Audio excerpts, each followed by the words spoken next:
Hello, Broderick Wallace here, and Samuel Connor. let's do it. Right, we just had some apple crumble to add on to that awesome roast dinner, so here we go. Third session was the 18th of the 4th, 2018, God, so 5 years ago or more. Yeah. So I'll read the notes as I usually do before we go through it in more detail. In capital letters with speech marks, bad trip. Neil did some kind of ritual whilst making the brew. Saturn, I think. The astrology was malefic. Mars and Saturn in conjunction. Great. We tuck in. I wanted answers to questions about another girl. Oh, jeez. Look, I'm reading these fresh. See, if I'd gone through this, I would have edited. But see, you're getting the real thing, right? I'm over this kind of thing now, to be honest. Again, meditation. Recommend it. I've crossed out some stuff here because I'm like, obviously, like,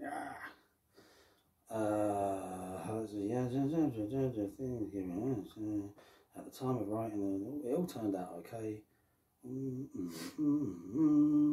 Oh, I know who that is now. After the darkness comes light. Skulls. Skulls. Evil presence. Mr. Connor's block. Mr. Connor's private talk with her.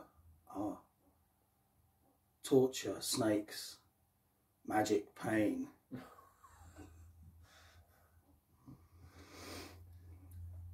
Samuel, you need the... Oh, I can't talk about this. All right, yeah. Because this is... Let me just pause a moment. Let me really think before we carry on, because I don't like editing these.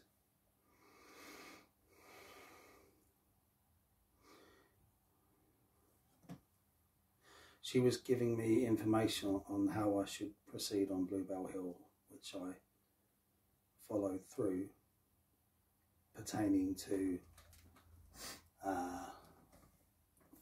my integration.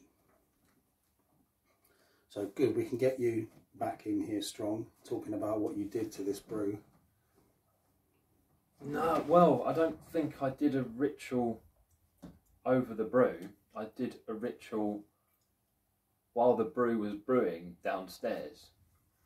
So I think in this circumstance I was brewing it all night, because it takes like 9 hours or something to make this stuff, and then you have to do a few hours the next day. So I'm like, if I leave this stuff cooking and make sure that there's a protective intent over it, I can go and do an operation that's going to take a while, you know. And I think, did I mention the astrology in there? Yeah, Mars and Saturn in conjunction. Okay, so Mars-Saturn conjunction. Just about the worst. Yeah. So that was on the night we took the brew, or the night that I made the brew? We're not sure. But it being a Saturn conjunction, it says while making it here. Okay, if it was consecutive nights, they probably still would have been in conjunction for more. But mind you, we got the date there, 18th of the 4th, 18, that we took it, so that can be checked out by anyone that can be bothered. They can check that out. I think over time I've come to sort of not worry too much about astrology, but it does have an effect. So I think when you start pursuing things with your own mind and trying to become powerful in yourself, you worry less about astrology.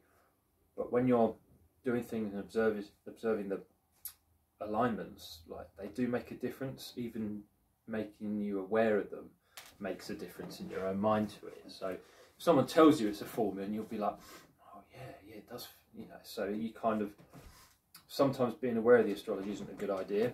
It already changes the vibe in your own head. So, and it's like the instructions in the grimoires for making ritual tools. It's like, make it when the moon is in this sign, or whatever, magical day in the day and hour of this planetary, vibe. So it's the same thing, really. But yeah. So there was no specific intent added to the brew or anything like that. But again, the astrology. Basically, you just got an instinct to do something. Yeah. So it was just something that I was doing for myself around that time. It wasn't related to this. It was just something it was probably the fact that I was alone in the house for a few days. That doesn't often happen. So I leapt upon the opportunity to do a couple of things that really I can't do around someone else. So yeah. And I would say that was meant to be anyway, because it certainly had a very saturnine effect. It's funny how these things work out, because it did lead to things that, although were difficult, certainly led to other things. It's funny, I didn't realise that until we're reading this now, that just how much influence that had in both our lives eventually, but at the time the influence was more immediate. So obviously it says here, we took it. I wanted answers to blah blah blah blah blah blah blah blah blah. Don't need to go into that. It's boring. So I think here I was having visions of skulls and a feeling of an evil presence as the ayahuasca was coming on. Yeah. In this hypothetical story. Keep talking, because I'm going to just check something. Okay.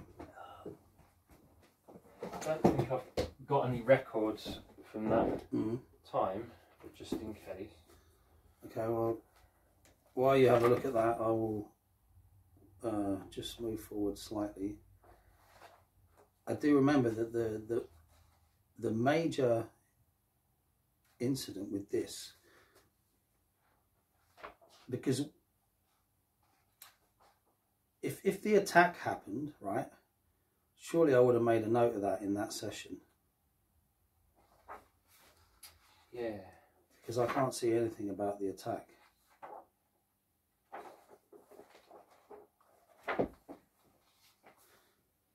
Oh, and we've got here on the 5th session,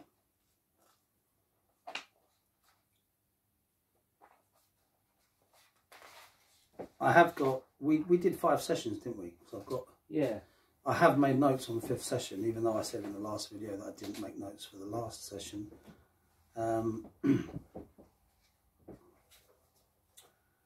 Yeah, I've got all the notes. Yeah.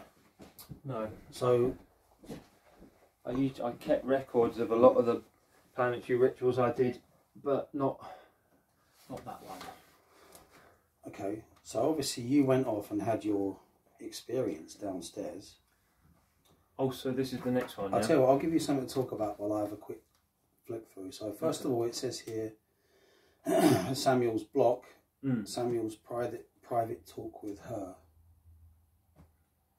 and then you came back with that information for me. So if you talk about that block that you went through and that private talk, how much you can say of that private talk. Remember when you went downstairs, it's like, I need to talk to her alone, this is what she wants, and then you disappeared downstairs and there was that presence that emanated from the cupboard area that you told to F off, or whatever it was. I think that's in the next one. That's in the next one, is it? Yeah, I think that the one, I can't, whatever the private talk was in the third one, I can't remember, but I do know what the block is, and that was basically, because I don't have to explain it on a very personal level, but there's as you can see throughout these rituals, there's an element of resistance from me. So perhaps it's a level of satisfaction with the way things were, perhaps it's fear, whatever. Again, it's another example of not really acting on the information and the wisdom given to me in the first session. So you come back for number 3 and they're like, no, you still haven't done anything, have you? So it's it was still the same for me. It was I just got a little bit of talk, but I can't remember what was said, and I never made note of it. So that's more for me. But yeah, I distinctly remember the 4th one was the one where a lot more happened. So. Right. I can confirm the attack was in the next one, the 4th one. So, but we are getting going back to changing vibe, aren't we? I mean, there was still the stuff vibe is going changing. on. Yeah, the vibe is changing. Still stuff going on. Where's the colour? Where's the love? Where's the beautiful feminine energy? Like, where was all that? This is Skull's, you know, bad trip. So what's going on there? It's not purely just determined by the way I made the brew or the astrology. There's something's kind of changing, isn't there? This is like a kind of a transitional number so 3. we'll find out in the next session, because we begin to realise what that actually is. So we'll save that for the next one. So, did you cover as much as you were comfortable with the? Yeah, because I don't remember the conversation that I had, but you know, I just explained a bit about. But I do remember you were given a piece of magical knowledge. That was in the next one. Was that in the next one as well? Yeah. Bloody hell! This is so confusing, because I thought that was when you went down. And the next one is the emanating presence from the cupboard door area. This. Yeah. Yeah. Okay, right. We'll cover all that in the next one. So, going on from snakes, magic, pain, and Mr. Samuel's advice to me that I need to follow up on the vision and the instructions that I received concerning Bluebell Hill. I guess we can say that we've covered that one and move on. Yeah, that's one thing that I noticed that was different in the third one, is that there's very little, you've written very little down about your experience, so it must have been a complete flat one for both of us. But in all honesty, I think this one was mostly flat for me, because the tables turned and you were having that communication alone downstairs. Yeah. And that happened again on the next one as well, but things happened to me. So it was like, I had the one where it was virtually all me on the second, on the third it was virtually all you, and then the fourth we both got a double hit of. Yeah, because I did this thing, every time I did this thing, didn't I used to go out of the room. And you're like, why do you keep going out of the room? Because it's part of his character, just sometimes, even if you're in the countryside or whatever, he'll just disappear for a little. You look around and like, where is he? What are you doing standing over there? He's just sort of looking up at the stars like in his own. So that's part of it. It's just something he does. So he did that in a really extreme way, you know, on the brew. And the last word in the notes that I didn't read out earlier actually is extinction. So I can remember, it's good, even a little word like that triggers something. So going on with the bad vibe, I can give a complete explanation of just that one word, extinction now. It's completely come back to me. And that is, I asked her, what is the ultimate destiny of mankind? And she said, extinction. And this is all explicit knowing, there's no actual words. Yeah, the human race is to go extinct. Mankind will get as far as the basically we won't go beyond our solar system, and you know, before we go extinct.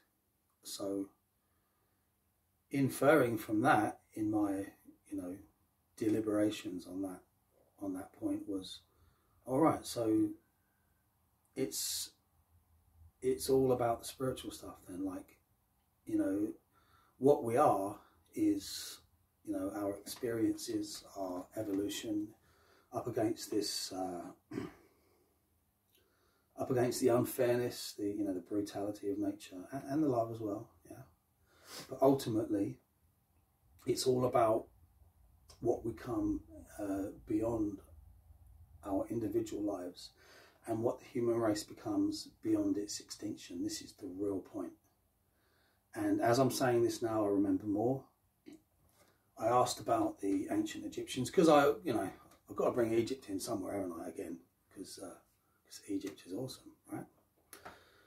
So we were talking about Egypt, and she said, I might have covered this in the first video, I'm not sure. Maybe I've got the two confused, I apologise if I have, but I do remember this conversation where she said, the way you think of the ancient Egyptians is wrong. In other words, every angle that we can view them from is going to be wrong. We don't have enough information, right? It's weirdly different to how we could ever precisely perceive them. But in the next world, they were an extremely rich harvest of souls. That was the point that she made. That might have happened on the first session. It might have happened on the third. But things are going to get a little bit blurred. So yeah, extinction. And that's a really sobering point, you know, because it's very Buddhist as well in a way, you know. I mean, everything, you know. Also, I can't remember where the quote comes from. All flows, you know. No man steps in the same river twice. Everything is you know, moving towards a point, and that point is extinction, carrying forward the results of our evolution spiritually. So cheer up. Okay, things are going to get even worse. I mean, this is the Broderick Wallace channel. I mean, what did you expect? Like, we start talking about ayahuasca, it's all peace and love and rainbows.